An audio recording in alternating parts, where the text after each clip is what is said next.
మనం మన మన మన దగ్గర కాన్వెంట్లో చదువుకునే పిల్లల్ని ఒక పని చేసుకురమ్మని ఒక్కడు చేయలేడు. అదే పల్లెటూరులో నుంచి ఒక పిల్లవాడికి పని చెప్పి, ఒరే చెరువులో నాది అది పడిపోయిందిరా తేరా అంటే గబగబా చెరువులో దిగుతాడు, ఈదుతాడు, ఆ వస్తువు తీసుకొచ్చి మన చేతిలో పెడతాడు. ఆ చిటారు కొమ్మను ఉన్నటువంటి మామిడి పండు తెంపుకురారంటే కాన్వెంట్లో చదువుకునే పిల్లడు చిటారు కొమ్మ ఎక్కలేడు. అదే పల్లెటూరులో ఉన్న పిల్లవాడిలా పండు తీసుకొచ్చి మన చేతిలో పెడతాడు. ఏది కామన్ సెన్స్? ఏది చదువు? ఏది విద్య?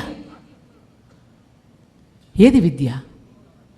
అందుకని మన పిల్లల్ని కోళ్ల ఫారాల్లో కోళ్ళులాగా పెంచుతున్నాం.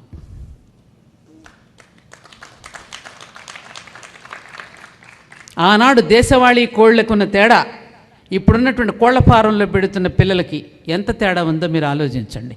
కోళ్ల ఫారాల్లో పెరుగుతున్న పిల్లల్లాగా పెరుగుతున్నారు మన పట్టణాల్లో ఉన్న పిల్లలు. ఏమీ తెలియదు వాళ్ళకి. ఇందాక వారు అడిగిన స్పాంటేనియస్గా ఏదైనా క్వశ్చన్ ఇస్తే ఆన్సర్ చెప్పే విధానం లేదు.